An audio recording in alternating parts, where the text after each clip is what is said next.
Hey guys, what's up? And welcome to my review of Week 5 of the 2019 NFL season. So, I did go 9-6 again, just like I did in Week 4. But, um, little thing. Pretty sure when I put out my predictions video, I forgot to put up the thing that said what my prediction was for Thursday Night Football. So, here it is. I did pick the Seahawks, and I really didn't watch most of the game. I kind of tuned in right at the end, just to see the Rams miss the game-winning field goal. You know, Greg Zuerlein, it probably missed by yay much, I believe, if I remember correctly. It really didn't miss by much. It was minimal. But then I also tweeted this, saying that I probably shouldn't have been right. You know, I probably should have been wrong. He should have made that, and I should have been 0 for 5 on Thursday night. But with that said, let's get into the game. So, like I just explained with the first Thursday night game, didn't really watch it. I didn't. I tuned in right at the end. So, whoops. All right, then we got the Jags and the Panthers. It's a thing between Kyle Allen, Gardner Minshew, the 6th round draft pick, I believe Minshew was, and I know for a fact Kyle Allen was undrafted because there's some kind of stat he broke, or record he broke. I'm sorry, of like wins to start a season for an undrafted quarterback, something like that. But Christian McCaffrey, he deserves to be in that MVP conversation. Now, I think it's either going to be Russell Wilson from the Seahawks or Patrick Mahomes from the Chiefs. Unless if, you know, knock on wood, some kind of injury happens to either or both of those players. He should be in the talks, but I don't think he'd get it. It's too much of a quarterback league nowadays. Patriots at Redskins. I was amazed to see this game was actually close. But then, you know, Patriots did what the Patriots do. Second half adjustments, gone. Bills at Titans. Oh, by the way, so I did pick the Seahawks. I picked the Jags. I picked the Patriots. I picked the Bills. So, the Bills completely shut down the Titans. Pretty much. Just, no. And the Titans kicker, it was, Cairo Santos. Dude cannot catch a break. He missed 4 field goals that day. Probably got cut. I believe he did. I'm like 90% sure he got cut. I can double check. Yeah, he got cut. The day after they cut him. I'm like, I would almost cut him that day. Like, dude, just don't even bother going back. Like, just get your stuff out of the locker room and go. Just take your stuff and go. But they did cut him the following day. Then Ravens at Steelers. I did pick my Steelers to win this game, and it pisses me off so much because I feel they should have, I feel they deserved to win. That roughing the passer on Lamar Jackson was complete BS. And actually, the game, the Thursday night game that just happened, the Patriots and the Giants. It was Giants at Patriots. A Patriots player hit Daniel Jones on his leg lower than where Ola Adeniji hit Lamar Jackson. Now, Lamar Jackson, he still had the football. Daniel Jones didn't have the football anymore. The guy hit him low at the leg and no roughing the passer. The NFL has no consistency whatsoever. But that set up, you know, the game-tying drive. So then, you know, Pittsburgh deferred. Baltimore got the ball. The defense stopped them. And then Devlin Hodges, which I'll get to in a second, throws the football to Juju, who catches it, and Marlon Humphreys punches it out. It's a fumble. Ravens recover. They run a couple plays. Justin Tucker hits the game-winning field goal, which it curved and then went back in. I mean, the way I'm doing it, it looks right to you guys, but it curved left. So if I were to make this for you guys to look, it curved left and then came back right and went right in the upright. No idea how that happened. I don't recall if there was a ton of wind or not, but that looked like it was going to miss. But it's just insane. They really should have won that game. Now, who is Devlin Hodges? Why was he in the game? Where is Mason Rudolph? Mason Rudolph was hit by Earl Thomas and literally got knocked out. Thomas has been fined by the league for his hit. They reviewed the play while Mason was unconscious and said, you know what, Earl? Your helmet hit his helmet. By a little, but your helmet hit his helmet. So you're getting a flag. Now the play was a completed pass to James Washington, so you just tack on another 15 yards. But Earl Thomas was handed a $21,000 fine, and he has appealed it. That's as much as I know. But here's the thing. Mason, when he made the throw, jumped up in the air and threw it. And Earl Thomas now Mason's not a short guy. He's 6'5". And he jumped and threw it. As he's in the air, Earl Thomas, who's 5'11", give or take, still somehow manages to hit his helmet.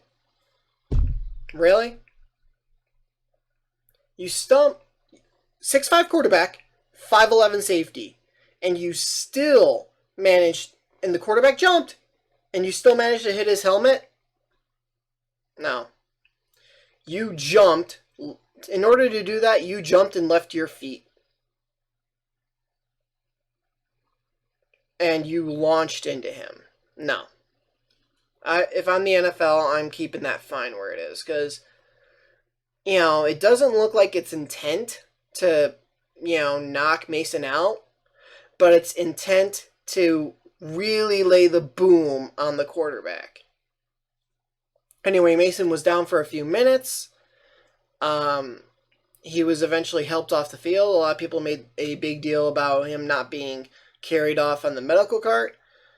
Now, there was an issue with the medical cart, but each NFL stadium has 2. There was another one on the Ravens sideline that they could have went and gotten. There are 2 in every NFL stadium. Mason said he wanted to walk off, and the medical staff evaluated him and said, okay, you can walk off. Now, yeah, it looks weird not having the face mask, but that's what NFL helmets are when you take them off. So Mason was taken to a Pittsburgh area hospital. He was released later that day. He was in the locker room the next day, talking with teammates, joking and laughing, which is very good to see. He was practicing on Wednesday, Thursday, and Friday, but he was just doing some individual stuff.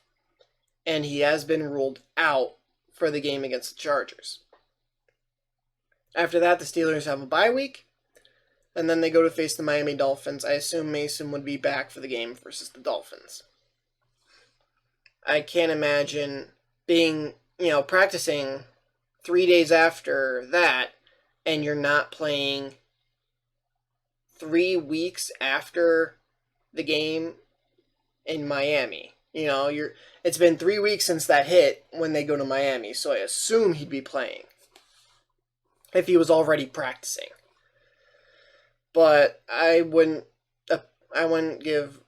pass Earl Thomas's appeal. I would reject it, saying, no, you're paying the fine. He's 6'5", he jumped, and you still hit his helmet. And you're 5'11"? No. Cardinals versus Bengals. I did pick the Cardinals to win this game. Bengals are the Bengals. They're like 0-5 right now. So, yay. They're basically out of the division. It's between, I still believe the Steelers are in it because they're only 2 games behind the Ravens.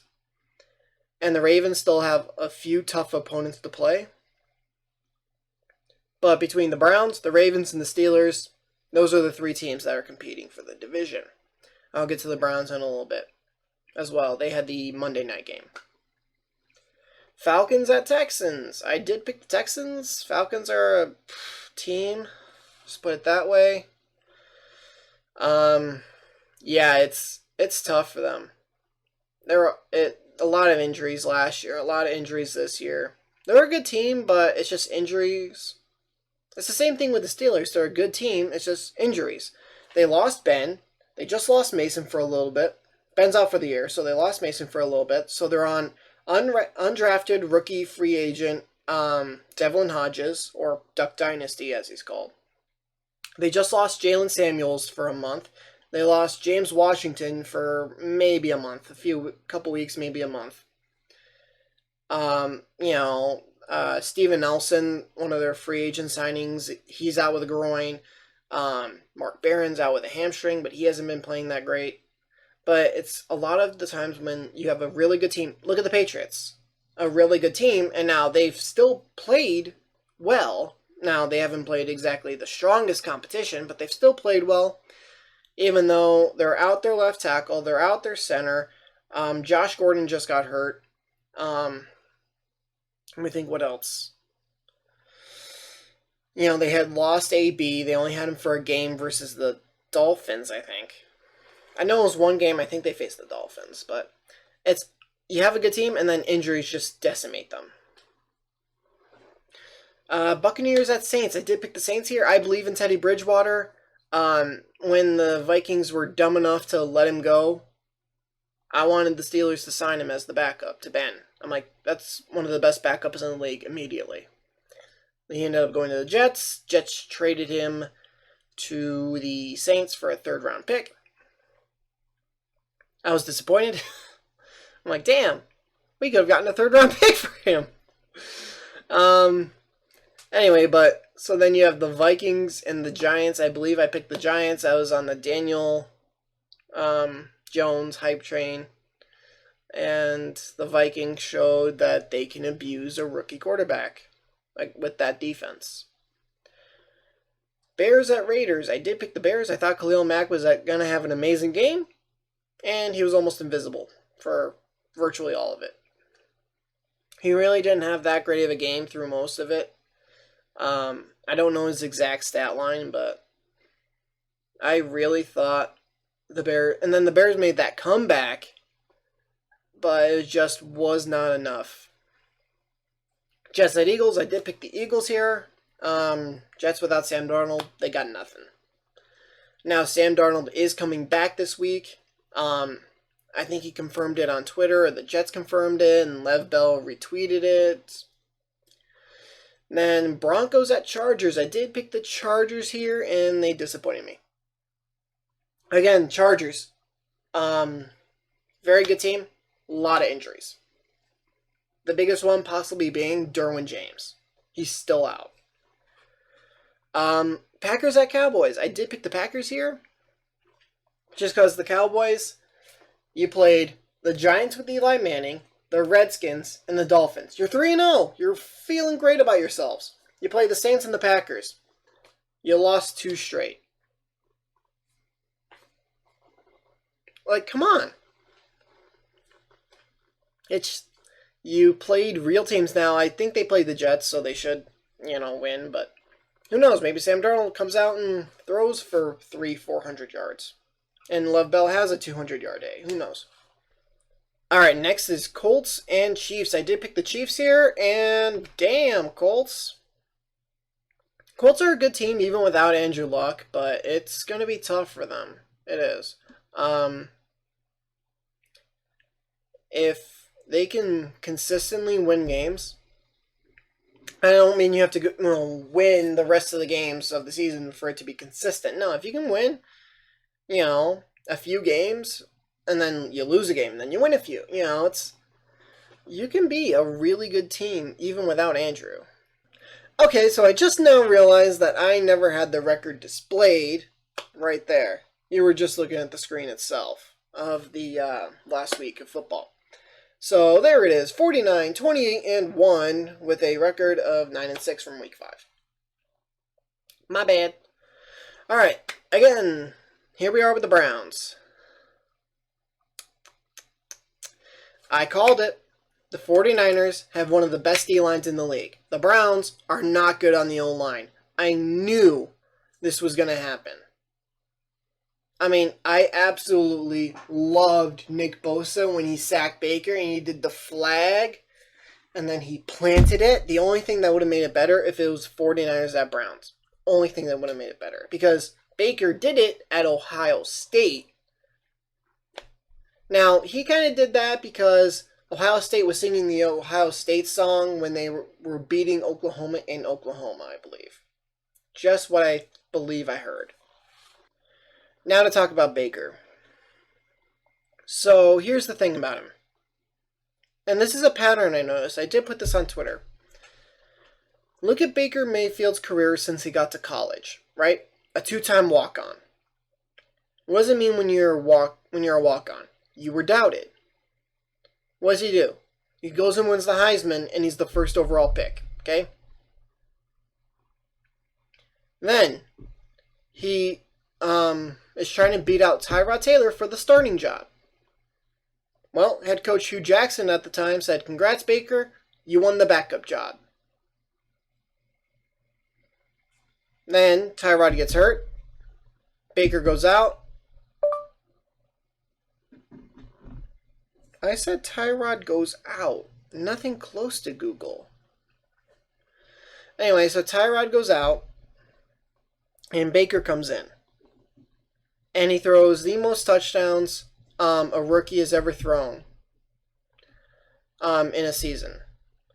Then he comes into this year as the starter. Week 1 against the Titans. Expectations are huge. He's got Odell. He's got Jarvis. He's got Callaway. He's got Njoku. He's got Chubb. Now he'll get Kareem Hunt for the second half of the season. He's got all these different weapons, right?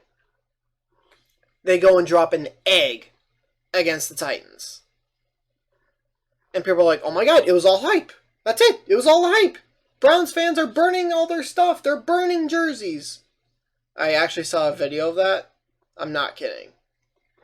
But what do they go in week 2? They go and they win. It's like, okay, maybe the Titans are just good, you know. Let's give the Browns a little more credit. They dropped week 3. They suck. Week 4, win versus the Ravens. Big win versus the Ravens. The Browns are back. They can win their division. You see it right there. You see it. Like,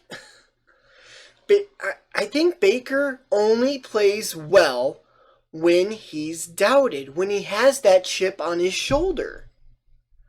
2-time walk-on. He's doubted. Heisman, first overall pick. He won the backup job. How dare you disrespect him like that? Most passing touchdowns for a rookie. Okay, this year.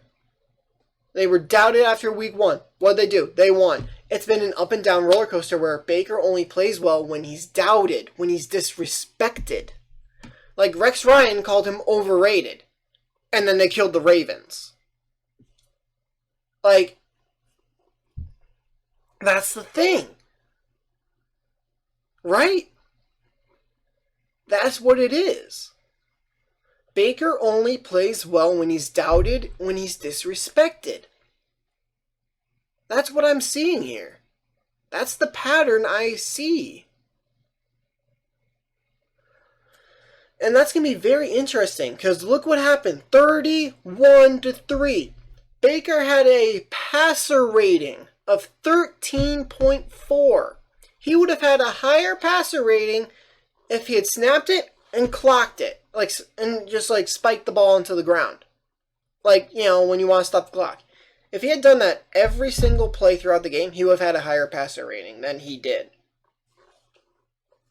I mean, look at that. He completed 8 of 22. He threw 3 picks, no touchdowns. I'm pretty sure he fumbled. Like, he did not have a good game.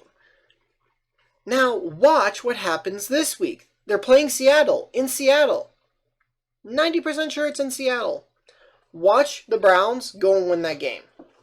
Why? Because Baker was doubted and he was disrespected. Watch. Now, I'm still going to pick Seattle. In my predictions video you see tomorrow, I'm going to pick Seattle. But watch out for that. Because if the Browns win and this pattern continues, they're just going to go 8-8. Now, that might be good enough to win your division. Who knows? 8-8 may win your division. Just because the AFC North is really bad this year. It is. So watch out for that. If it's truly because Baker, if he can only play well when he's disrespected and doubted, that's not good.